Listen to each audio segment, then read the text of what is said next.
രാഹുൽ മാങ്കൂട്ടം രാജിവെക്കണം, രാജിവെച്ച് പുറത്തു പോകണം. അദ്ദേഹത്തെ ഒരു കൂട്ടം ആളുകൾ കടന്ന് ആക്രമിക്കുന്ന രീതി ശരിയല്ല. ഇവിടുത്തെ നിയമ സംവിധാനമൊക്കെ ഉണ്ടല്ലോ, അവർ പറയട്ടെ, ഇവിടുത്തെ നിയമം പറയട്ടെ. രാഹുൽ മാങ്കൂട്ടം കുറ്റക്കാരനാണ്, കുറ്റം ചെയ്തിട്ടുണ്ട് എന്ന് തെളിഞ്ഞാൽ മാത്രമേ അദ്ദേഹം കുറ്റക്കാരനാണു.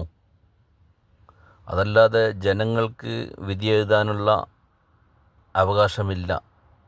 ഒരു വ്യക്തിയെക്കുറിച്ച് ആരെങ്കിലും ആരോപണം ഉയർത്തിക്കഴിഞ്ഞാൽ ഉടനടി നമ്മൾ അദ്ദേഹത്തെ കുറ്റപ്പെടുത്തുന്നതും കടന്നാക്രമിക്കുന്ന ആ രീതി ശരിയല്ല. പിന്നെന്തിനാണ് ഇവിടെ കോടതിയും പോലീസുമൊക്കെ? നിയമ സംവിധാനം നിയമത്തിൻ്റെ വഴിയിൽ കൂടി പോകട്ടെ. അങ്ങനെ പരാതിയുള്ളവർ പരാതി കൊടുക്കട്ടെ കോടതിയിലും പോലീസിലും. എന്നിട്ട് ഇദ്ദേഹം തെറ്റ് ചെയ്തിട്ടുണ്ട് എന്ന് ഇവിടുത്തെ നിയമം കണ്ടെത്തി കഴിഞ്ഞാൽ മാത്രമേ അദ്ദേഹം കുറ്റക്കാരനാവുന്നു. അതിനുശേഷം മാത്രമേ അദ്ദേഹം രാജിവെക്കേണ്ട ആവശ്യമുള്ളൂ. അതല്ലാതെ ഒരു രീതിയിൽ ഒരു കടന്നാക്രമിക്കുന്ന രീതി ശരിയല്ല. രാഷ്ട്രീയം, പാർട്ടി എന്തുമാവട്ടെ, ഒരു മനുഷ്യനെ വ്യക്തിഹത്യ ചെയ്യാൻ പാടില്ല.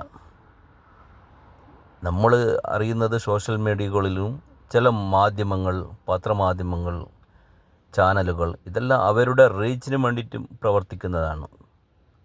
പരാതിയുള്ളവർ പരാതി നൽകട്ടെ, കോടതിയിലും പോലീസിലും പരാതി നൽകട്ടെ. അവർ അതിൻ്റേതായ വഴിക്ക് പോകട്ടെ. എന്നിട്ട് നിയമ നടപടി സ്വീകരിക്കട്ടെ. ഇതിനു മുമ്പും ഒരുപാട് രാഷ്ട്രീയ പാർട്ടികൾ പ്രവർത്തിക്കുന്ന പല കേസിലും പ്രതികളായിട്ടുണ്ട്. പല കേസിലും ഇതേപോലെ ആരോപണങ്ങൾ നേരിട്ടിട്ട് അതിനെ അതിജീവിച്ചിട്ട് മുന്നോട്ട് പോയവരുണ്ട്. കേസ് തെളിഞ്ഞവരുണ്ട്, തെളിയിക്കാത്തവരുണ്ട്. അപ്പോൾ ഇദ്ദേഹം മാത്രമല്ല കുറ്റം ചെയ്തിട്ടുള്ളത്.